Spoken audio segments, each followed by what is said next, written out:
Bible പ്രേക്ഷിതത്വ രംഗത്ത് കേരള കത്തോലിക്ക സഭയുടെ അതുല്യമായ ഒരു സംഭാവനയാണ് ലോഗോസ് ക്വിസ്.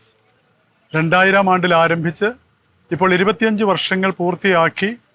ഈ 25ാമത്തെ വർഷം സിൽവർ ജൂബിലി ലോഗോസ് ക്വിസ് ഇന്ന് ഇവിടെ POCയിൽ പൂർത്തിയായിരിക്കുകയാണ്. ഈ ലോഗോസ് ക്വിസിലൂടെ ഓരോ വർഷവും ഏതാണ്ട് 5 ലക്ഷത്തോളം ആളുകൾ ദൈവവചനം ആഴത്തിൽ പഠിക്കുകയും അത് തങ്ങളുടെ ജീവിതത്തിൽ പ്രാവർത്തികമാക്കുവാനായിട്ട് പരിശ്രമിക്കുകയും ചെയ്യുന്നു.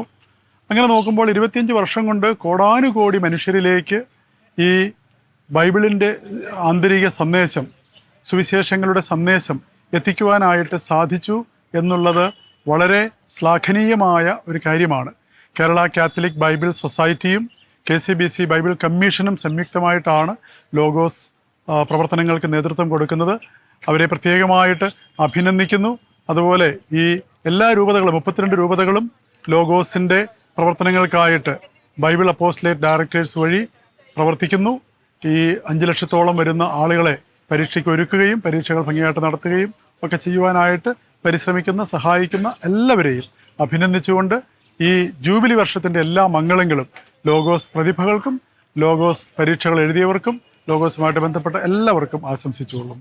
അടുത്തതായിട്ട് നമ്മൾ 4ാമത്തെ റൗണ്ടിലേക്ക് പ്രവേശിക്കുകയാണ്. നമുക്ക് മാർട്ടിൻ അച്ഛനോട് തന്നെ ചോദിക്കാം, ഈ റൗണ്ടിന്റെ പേരും ഈ റൗണ്ടിന്റെ പേരിന്റെ പ്രത്യേകതയും ഒക്കെ എന്താണെന്ന്. നമ്മുടെ 4ാമത്തെ റൗണ്ടിന്റെ പേര് ഹ്യൂപ്പോ നോയ എന്നാണ്.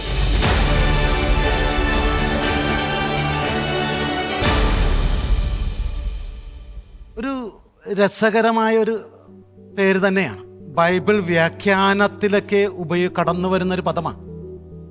വിപ്രവാസത്തിന് ശേഷം, ബാബിലോൺ എക്സൈലിന് ശേഷം നമ്മുടെ യഹൂദരുടെ ഇടയിൽ വിശുദ്ധ ഗ്രന്ഥത്തിൻ്റെ ആഴമായ അർത്ഥം കണ്ടെത്തിയിരുന്നത് അലഗോറിക്കൽ ഇൻ്റർപ്രിട്ടേഷനിലൂടെയാണ്.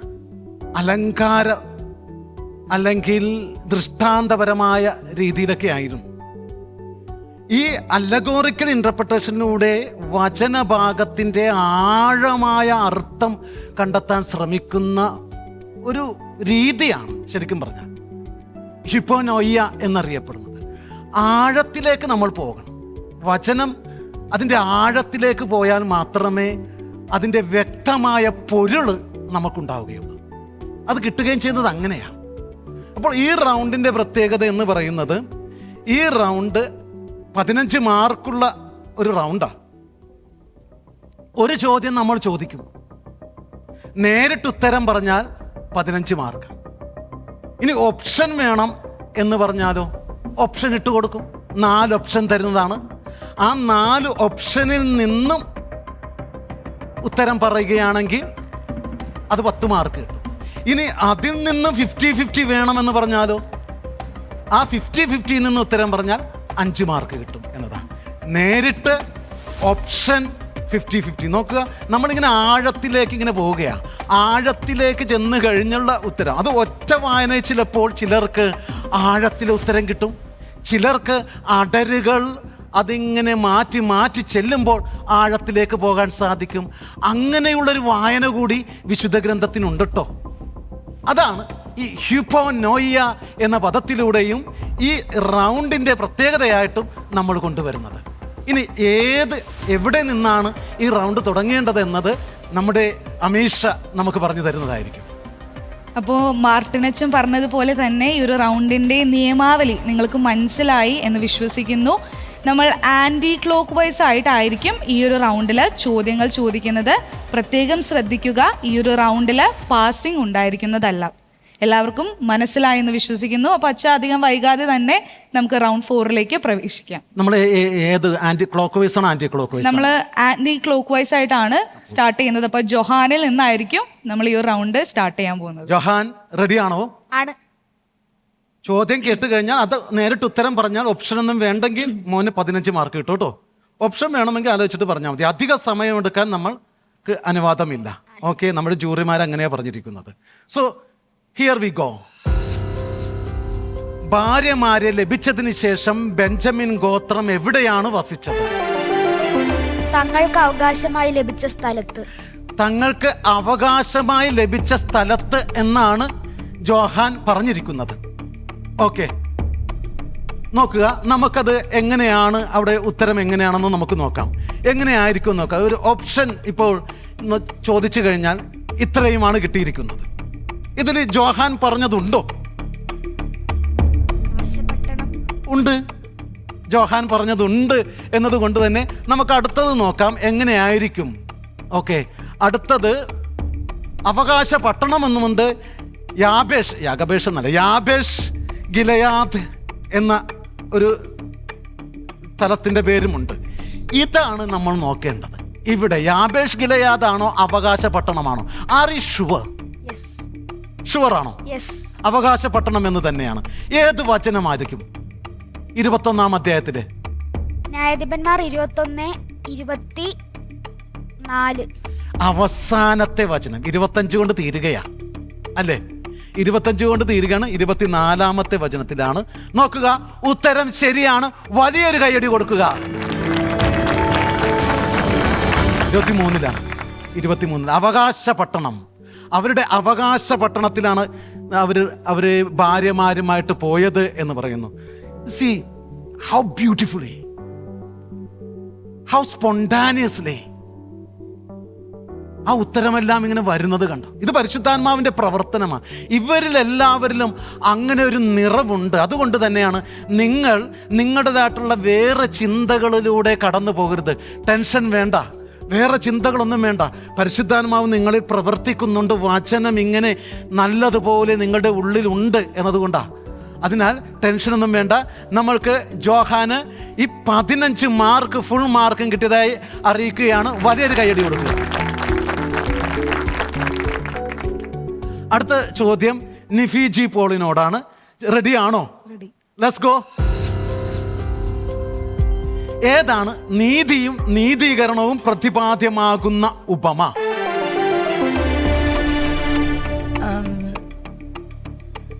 നീതീകരണം ചുങ്കക്കാരൻ്റെയും ഫരിസേൻ്റെയും ഉപമ. നീതി ന്യായാധിപൻ്റെയും വിധവയുടെയും. കുട്ടി, എനിക്ക് വേണ്ടത് ഒരു ഉത്തരമാണ്.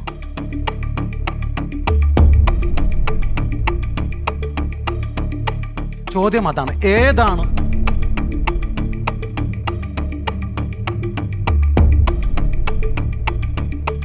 ഉപമകൾ കുറെ ഉണ്ടല്ലോ, അതിലേത് ഉപമയാണ്? ഓപ്ഷൻസിലേക്ക് നമ്മൾ പോവുകയാണ്.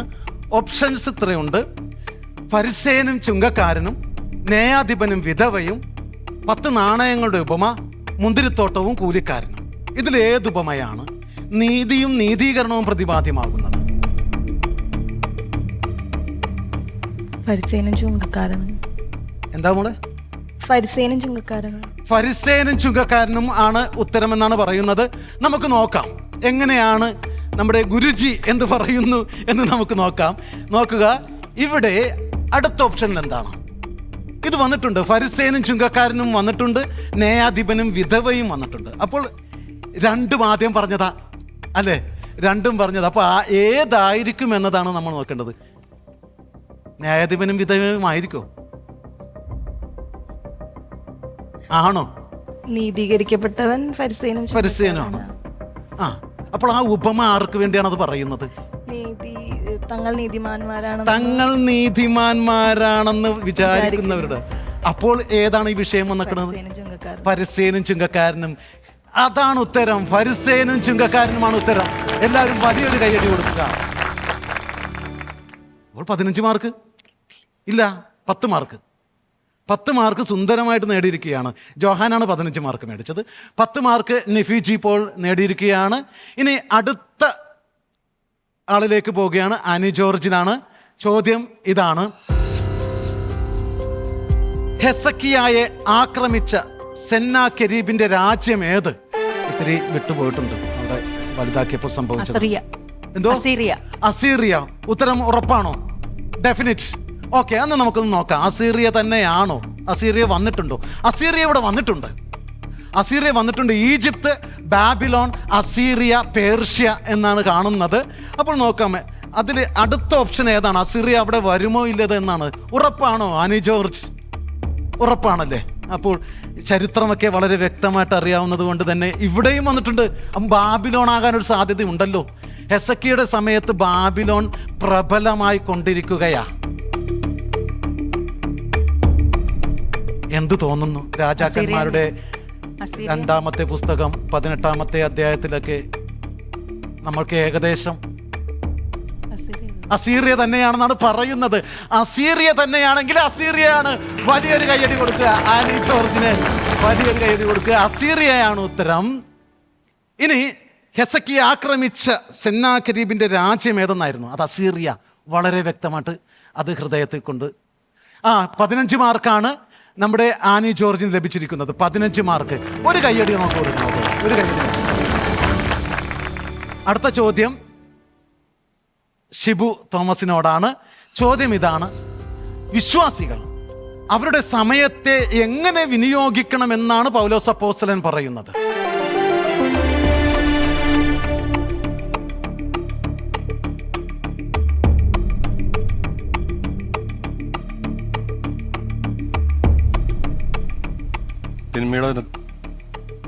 നിങ്ങളുടെ സമയം പൂർണ്ണമായി പ്രയോജനപ്പെടുത്തുക. ഉത്തരം വളരെ ശരിയാണോ എന്നതാണ് നമ്മൾ നോക്കേണ്ടത്. നോക്കുക, വിശ്വാസികൾ അവരുടെ സമയത്തെ എങ്ങനെ വിനിയോഗിക്കണം എന്നാണ് പൗലോസ് അപ്പോസ്തലൻ പറയുന്നത്. ഉത്തരം പറഞ്ഞിരിക്കുന്നത് പൂർണ്ണമായി പ്രയോജനപ്പെടുത്തണം എന്നതാണ്. പ്രയോജനപ്പെടുത്തിക്കൊണ്ടെന്നാണ് ഉത്തരം പറഞ്ഞിരിക്കുന്നത്. നോക്കാം, അതിവിടെ കടന്നു വരുന്നുണ്ട്. കാരണം പൗലോസ് അപ്പോസ്തലന്റെ എഫേസ്യസ്കാർക്ക് എഴുതിയ ലേഖനത്തിൽ സമയം എന്ന പദം കടന്നു വരുന്നത് 5-ാം അധ്യായത്തിൽ 16-ാമത്തെ വചനത്തിലാണ്. 5-ാം അധ്യായം 16-ാമത്തെ വചനം ഷിബു തോമസ് ഏട്ടൻ ഓർക്കുന്നുണ്ടോ? 5-ാം അധ്യായം 16. ഇപ്പോൾ തിന്മയുടെ ദിനങ്ങളാണ്, നിങ്ങൾ സമയം പൂർണ്ണമായും പ്രയോജനപ്പെടുത്തുക. ഇപ്പോൾ തിന്മയുടെ ദിനങ്ങളാണ്, സമയം. അങ്ങനെയാണെങ്കിൽ അടുത്തതിൽ അവിടെ തന്നെ കാണും. 50-50യിലും കാണാൻ സാധ്യതയുണ്ടല്ലോ. ഒരു നിമിഷവും പാഴാക്കരുത്. അതായത് നോക്കുക, പൂർണ്ണമായി പ്രയോജനപ്പെടുത്തുക എന്നാണ് പറയുന്നത്.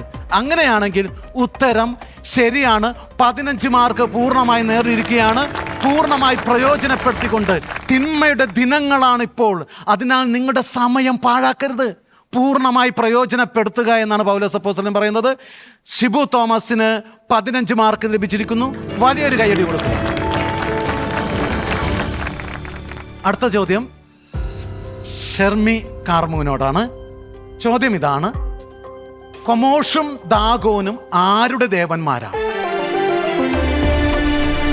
അമ്മോന്യരുടെ. കൊമോഷും ഉത്തരം പറഞ്ഞു കഴിഞ്ഞു. നമുക്ക് ഉത്തരം പറയുന്ന അമോര്യരുടെ എന്നതാണ് പറയുന്നത്. കൊമോഷും ദാഗോനും ആരുടെ ദേവന്മാരാണെന്നാണ് ചോദ്യം. നമുക്കിവിടെ ഓപ്ഷൻ ഒന്ന് നോക്കാം. ഓക്കെ, ഓപ്ഷൻ ഇങ്ങനെയാണ്: കൊമോഷും ദാഗോനും ആരുടെ ദേവന്മാരാണ്? അമോന്യരുടെയും ഫിലിസ്തീനരുടെയും, അമലേക്യരുടെയും ഫിലിസ്തീനരുടെയും, മീദിയാൻകാരുടെയും ഫിലിസ്തീനരുടെയും, എഫ്രായിം മലനാടിലെയും ഫിലിസ്തീനരുടെയും ആരുടേതാണ് എന്നതാണ്. അപ്പോൾ അമോന്യരെന്നാണ് പറഞ്ഞിരിക്കുന്നത്. ഒറ്റ പേരെ പറഞ്ഞുള്ളൂ കേട്ടോ, 2 പേര് പറഞ്ഞില്ലായിരുന്നു. അതുകൊണ്ട് ഒറ്റ പേരാ പറഞ്ഞത്. ഇനി അടുത്തതിലേക്ക് നമ്മൾ പോവുകയാണ്, എങ്ങനെയാണ് എന്നതാണ്. അവിടെയും അമോന്യരും ഫിലിസ്തീനും വരുന്നുണ്ട്, അമലേക്യരും ഫിലിസ്തീനും വരുന്നുണ്ട്. നോക്കാം എങ്ങനെയാണ് എന്നതാണ്. അടുത്തതിലേക്ക് ചെന്ന് കഴിയുമ്പോൾ അവിടെ അമോന്യരുണ്ട്. പക്ഷെ അമോന്യര്, കൊമോഷാണ് അമോന്യരുടെ ദേവൻ, ദാഗോൻ ഫിലിസ്തീനരുടേതാണ്. ഈ കൊമോഷും ദാഗോനും ആരുടെ ദേവനാണെന്നാണ് ചോദിച്ചത്. അതുകൊണ്ട് തന്നെ ഒരുത്തരമേ പറഞ്ഞുള്ളൂ. ഒരുത്തരം ആദ്യം തന്നെ പറഞ്ഞതുകൊണ്ട് 15 മാർക്കിന്റെ പകുതി. എങ്ങനെ മാർക്ക് ഇല്ല? ഉത്തരമില്ല, മാർക്കില്ല. അപ്പോൾ ജൂറിയുടെ ഇതനുസരിച്ച് പറഞ്ഞത് തെറ്റാണ്. കാരണം ഉത്തരം പൂർണ്ണമാകാതിരുന്നത് കൊണ്ട് തന്നെ മാർക്കില്ല. എനിവേ, ഈ ഷെർമി കാർമുവിന് വലിയ ഒരു കയ്യടിയോടുകൂടെ നമുക്ക് പ്രോത്സാഹിപ്പിക്കാം. അടുത്ത ചോദ്യത്തിലേക്ക് ജാൻവി റെഡിയാണോ? റെഡിയാണല്ലോ. Okay, let's go. 10 നാണയത്തിന്റെ ഉപമയുടെ അവസാനം 1-ാമത്തെ ഭൃത്യന്റെ കരങ്ങളിൽ എത്ര നാണയങ്ങൾ അവശേഷിക്കുന്നുണ്ട്?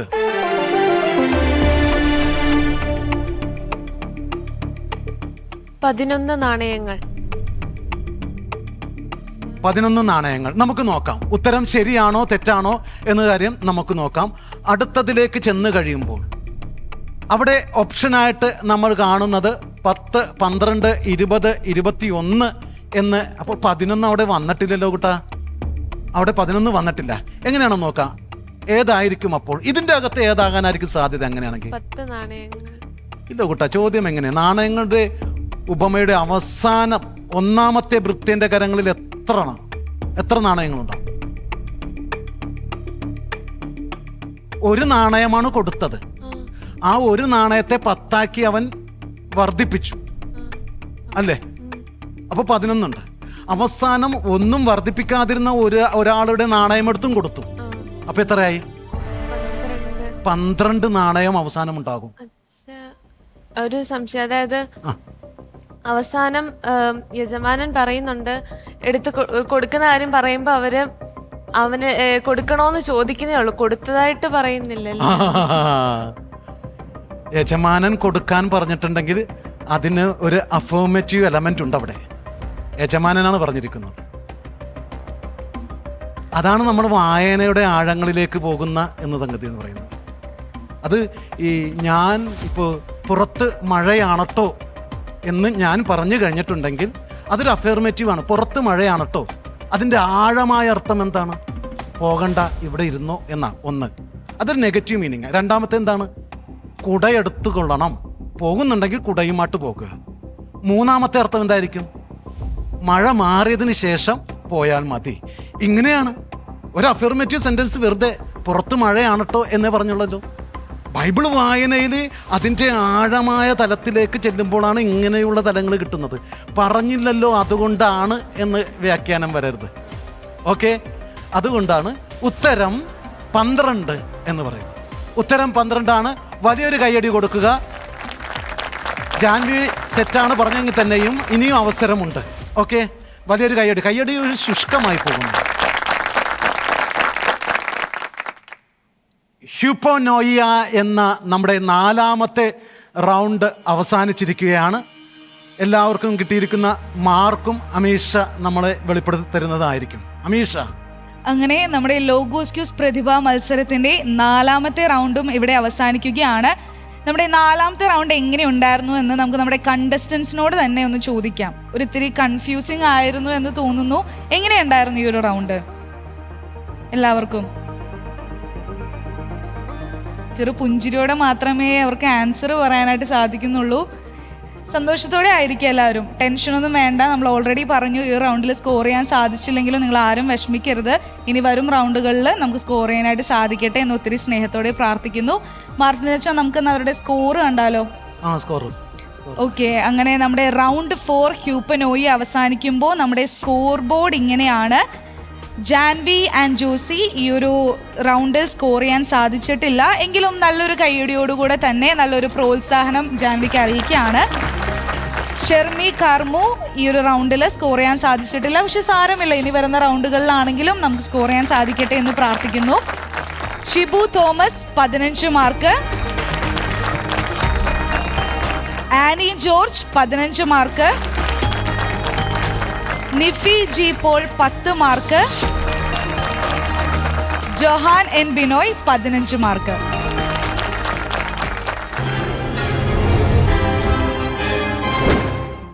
അങ്ങനെ നമ്മൾ ലോഗോസ് ക്യൂസ് പ്രതിഭാ മത്സരത്തിന്റെ 5ാമത്തെ റൗണ്ടിലേക്ക് പ്രവേശിക്കുകയാണ്.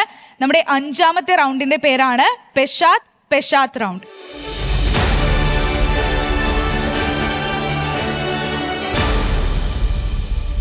ഈ ഒരു റൗണ്ടിനെ കുറിച്ചും ഇതിന്റെ പ്രത്യേകതയെക്കുറിച്ചും നമുക്ക് മാർട്ടിൻ അച്ഛനോട് തന്നെ ചോദിക്കാം. പെഷാത്ത് റൗണ്ടാണ്. പെഷാത്ത് ഒരു ഹീബ്രു പദമാണ് കേട്ടോ.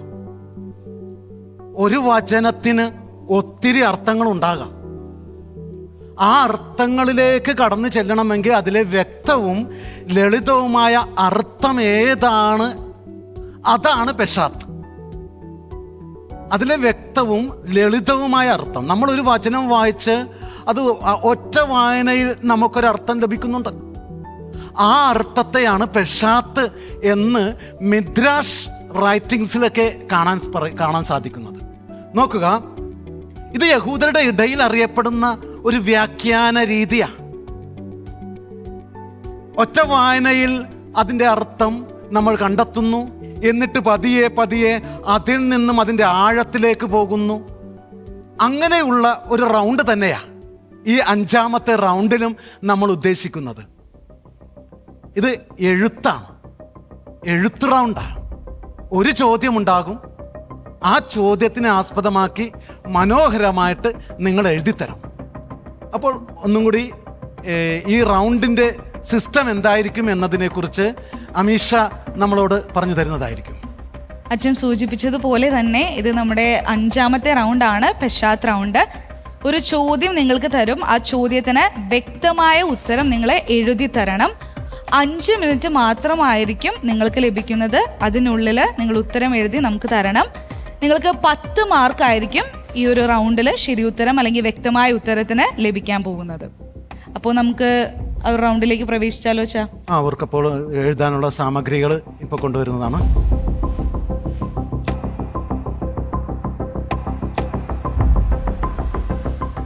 നിങ്ങൾക്കെല്ലാവർക്കും ഇപ്പോൾ എഴുതാനുള്ള പേനയും പേപ്പറും കിട്ടിയിട്ടുണ്ട്. 5 മിനിറ്റ് ആണ് കേട്ടോ. ചോദ്യം ഇപ്പോൾ ഇവിടെ തെളിയും. പേരെഴുതിക്കൊള്ളുക. ആദ്യം നിങ്ങളുടെ പേരെഴുതിക്കൊള്ളുക.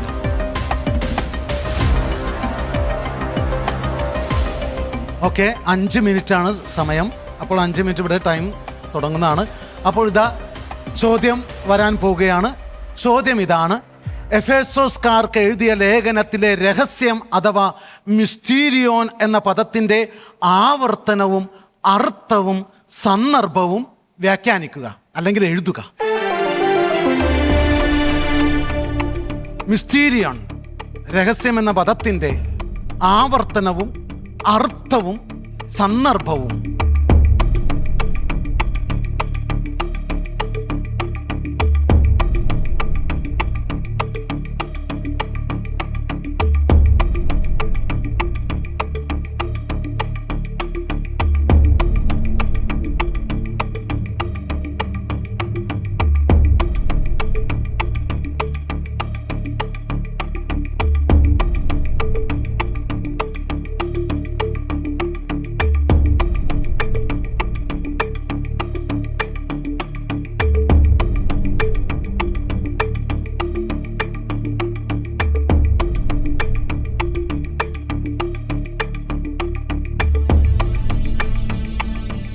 ആവർത്തനം എന്നുകൊണ്ട് ഉദ്ദേശിക്കുന്നത് എത്ര പ്രാവശ്യം എന്നാണ് കേട്ടോ.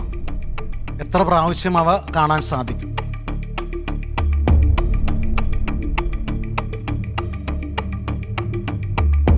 ആ റെഫറൻസ് ഉണ്ടെങ്കിലുള്ളത് നമുക്ക് സന്ദർഭം എഴുതാൻ പറ്റുള്ളൂ.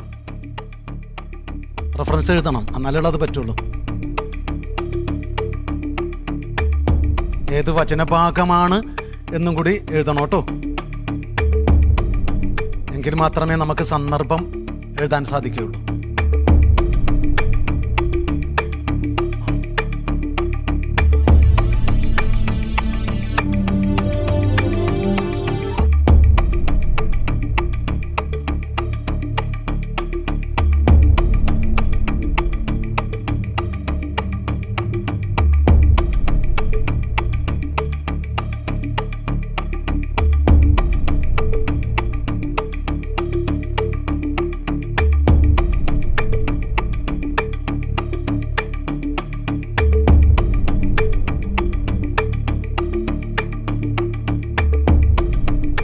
ഇരുപത് സെക്കൻഡും കൂടി.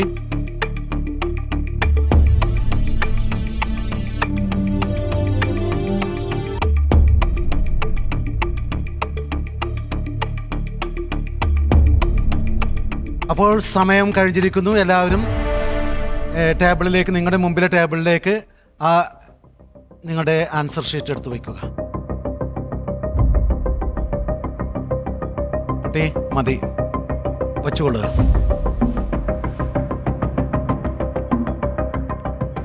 അഞ്ച് റൗണ്ട് പൂർത്തിയായിരിക്കുകയാണ്. പെഷാത്ത് റൗണ്ട് എഴുത്തായിരുന്നു. എഴുത്തിൻ്റെ ഉത്തരങ്ങളെല്ലാം ജൂറിമാർ നോക്കിക്കൊണ്ടിരിക്കുകയാണ്. ആ മാർക്ക് അവസാനം നമ്മൾ നോക്കുന്നതായിരിക്കും. ഇപ്പോൾ നമ്മൾക്ക് ഈ കഴിഞ്ഞുപോയ 4 റൗണ്ടുകളുടെ ആ ഗ്രാൻഡ് ടോട്ടൽ അതെത്രയാണ് എന്ന് നമുക്ക് നോക്കാം. അപ്പോൾ അമീഷ, എങ്ങനെയാണ് മാർട്ടിനച്ച, നമ്മൾ 5 റൗണ്ട് അവസാനിക്കുകയാണ്. എങ്കിലും 5ാമത്തെ റൗണ്ട് നമ്മളൊരു സർപ്രൈസ് ആയിട്ട് വെച്ചേക്കുവാണ്. അപ്പോൾ ആദ്യത്തെ 4 റൗണ്ട് കഴിയുമ്പോൾ ടോട്ടൽ മാർക്സ് വരുന്നത് ഇങ്ങനെയാണ്. Janvi and Jusi 10 mark. നല്ലൊരു കയ്യടി കൊടുത്തുകൊണ്ട് തന്നെ നമുക്ക് പ്രോത്സാഹനം അറിയിക്കാം നമ്മുടെ പ്രിയപ്പെട്ട മത്സരാർത്ഥികൾക്ക്. Shermi Carmo 20 mark. Shibu Thomas 45 mark. Annie George 25 mark. Nifi G Paul 35 mark.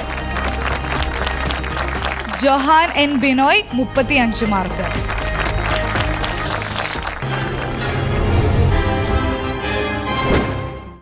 ഉറയുമ്പോൾ കൂർത്ത മുള്ളു പോലെ ആകുന്നത് എന്ത്? പാസ്. എല്ലാ ജനതകളോടും പ്രഘോഷിക്കപ്പെടേണ്ടിയിരിക്കുന്നത് എന്ത്?